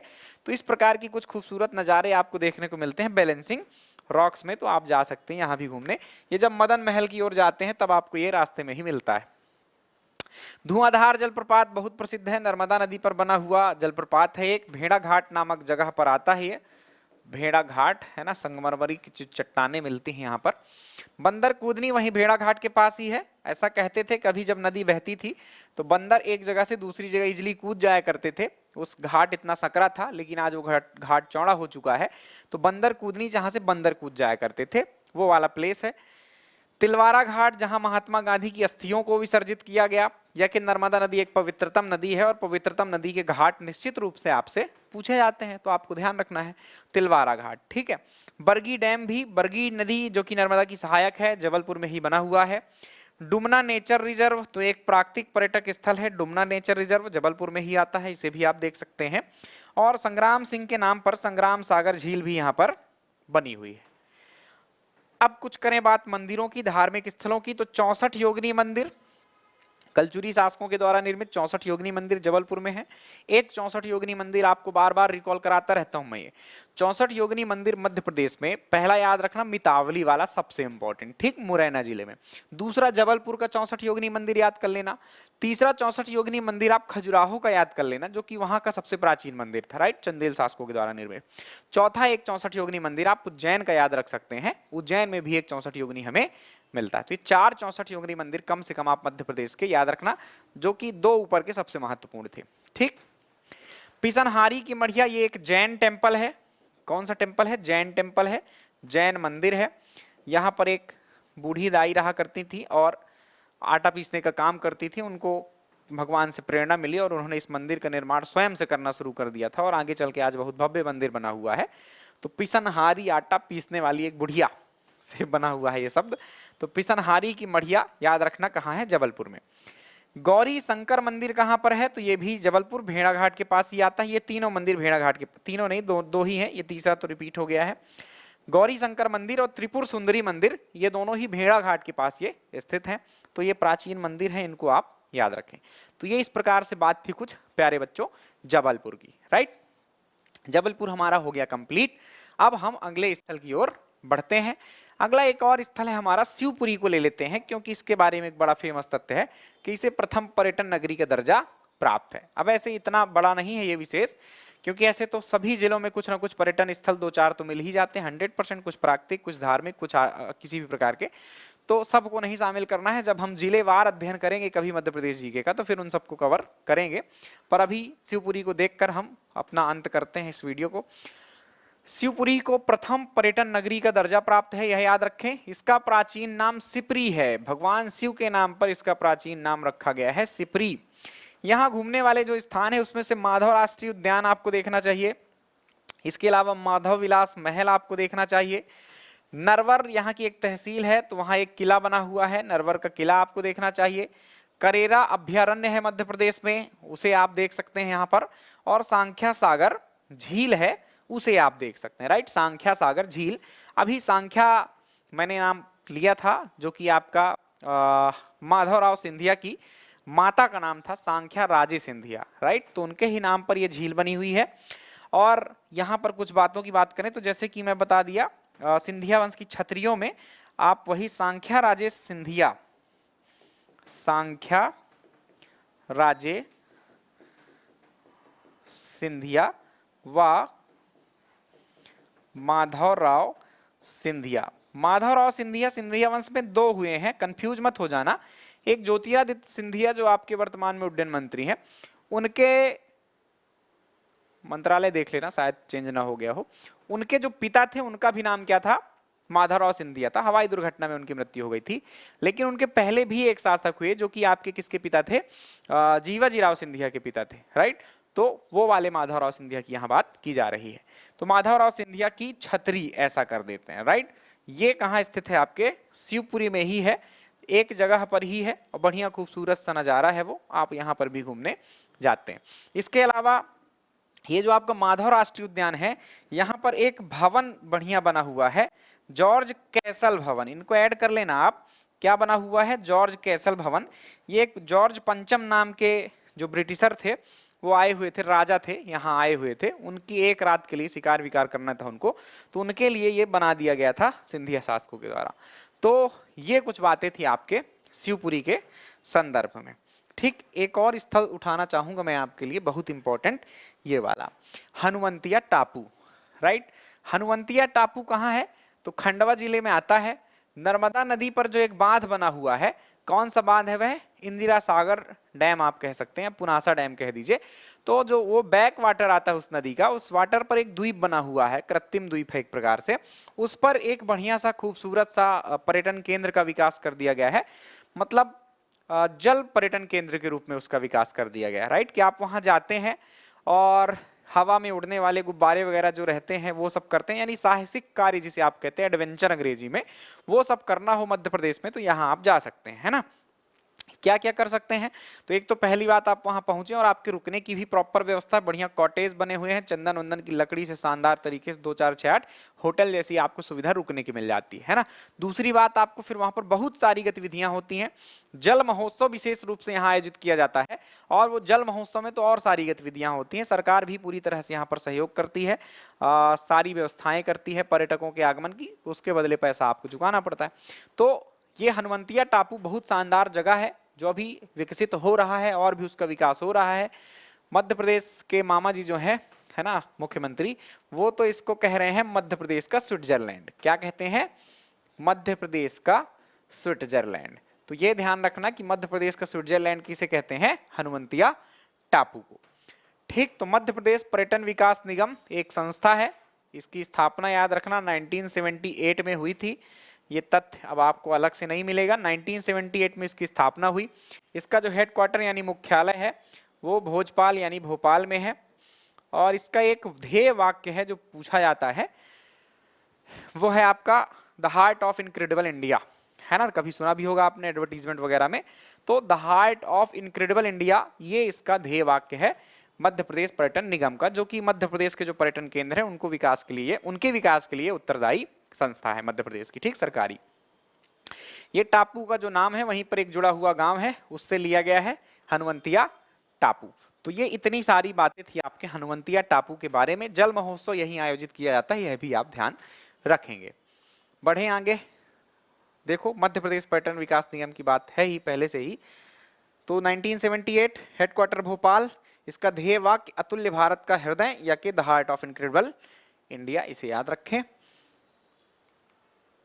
कुछ पर्यटन संबंधी नीतियां भी हैं, उनको भी देख लीजिए। प्रथम पर्यटन नीति हमारी 1995 में आई थी, यह इंपॉर्टेंट है, याद रखें। देन नई पर्यटन नीतियों में कई सारी नीतियां हैं, संशोधन मतलब होते गए, आप तो अंतिम वाली याद रखना 2016, जिसे 2018 में ही संशोधित कर दिया गया। अब कुछ अलग अलग नामों से हेरिटेज पर्यटन स्थल, हेरिटेज पर्यटन स्थल जो ऐतिहासिक होते हैं, किले महल होते हैं, उनकी बात है। तो हेरिटेज पर्यटन जो नीति है वो 2002 में आई। जल पर्यटन नीति, जैसे कि जल पर्यटन केंद्र कौन सा है आपका? हनुवंतिया है। तो जल पर्यटन नीति और जगहों पर हमें जल पर्यटन केंद्र विकसित करना है, किए जा रहे हैं, राइट। तो इस नीति के तहत किए जाते हैं, वो 2017 में आई थी जल पर्यटन नीति। देन इको एंड एडवेंचर पर्यटन नीति 2000 में आई। इको एंड एडवेंचर पर्यटन नीति का मतलब इकोलॉजी के लिए जो सब कुछ सही हो, जहां पर वैसे पर्यटन केंद्र भी विकसित किए जाते हैं, जहां पर पन्नी फन्नी आप नहीं फेंक सकते हैं, पूरी तरह से आप उसको मतलब किसी प्रकार का नुकसान नहीं पहुंचाना है, ऐसे इको टूरिज्म जो होते हैं विकसित करने के लिए यही संस्था आपकी उत्तरदायी है। इको टूरिस्ट प्लेस होते हैं कुछ, है ना, विशेष रूप से, जहां पर आप ऐसी गतिविधियां नहीं कर सकते जिससे उस क्षेत्र को हानि पहुंचे, राइट। और एडवेंचर का मतलब आपको मैंने भी बता ही दिया है, कुछ उटपटांग से काम करना जिससे आपको मौत का खतरा हो, राइट, वो एडवेंचर कहलाता है साधारण शब्दों में। तो इको एंड एडवेंचर पर्यटन नीति कब आई? 2000 में। मार्ग सुविधा केंद्र नीति, कि पर्यटन केंद्र तो होते हैं लेकिन उसके लिए मार्ग नहीं होते, कई किले तो जंगल में है, कई झीलें तो जंगल में है, तो उसके लिए मार्ग वगैरह की व्यवस्था करना किस नीति के तहत होगा? वो 2017 में आई, मार्ग सुविधा केंद्र नीति के तहत होगा। तो इतनी सारी नीतियां हैं, पूछी भी जाती हैं, ऐसा नहीं कि नहीं पूछी जाती, तो याद रखें। एक इको से याद रखना, इको पर्यटन बोर्ड भी बनाया था आपकी सरकार ने 2017 में ही। तो एक ने हमने मध्य प्रदेश पर्यटन विकास निगम देख ली संस्था, और एक याद रखना Madhya Pradesh eco tourism board, eco tourism board, ये आपके 2017 में बना था। हेडक्वार्टर इसका कहाँ होगा? भोपाल में होगा। और क्या काम करेगा? इको टूरिस्ट प्लेसेस को डेवलप करने का काम ये करेगा। तो ये थी कहानी प्यारे बच्चों पर्यटन की, जो कि यहीं से खत्म हुई। कई सारे टुकड़ों में मैंने पढ़ाया, वृहद रूप से पढ़ाया, बहुत ही इंपॉर्टेंट टॉपिक है इसलिए इतना ज्यादा पढ़ाया। जो कम इंपॉर्टेंट होंगे उसको कम पढ़ेंगे, जो ज्यादा होंगे वो ज्यादा पढ़ेंगे। जनजातियां हम पढ़ेंगे, बहुत अच्छे से पढ़ेंगे, क्योंकि खूब प्रश्न आते हैं, हर बार प्रश्न आते हैं, राइट। पर्यटन से खूब प्रश्न आते हैं, तो जो ज्यादा आता है उसको ज्यादा पढ़ना, जो कम आता है उसको कम पढ़ना है। तो चलिए प्यारे बच्चों, आज के लिए इतना ही रखते हैं। वीडियो पसंद आए तो लाइक कर देना है, दोस्तों को भी बता देना है कि ऐसा एक अच्छी सीरीज चल रही है और मेहनत के साथ पढ़ाई जा रही है। और बाकी जो आपकी इच्छा हो वो कर सकते हैं। ख्याल रखिएगा अपना, अपने परिवार का। Bye bye, take care.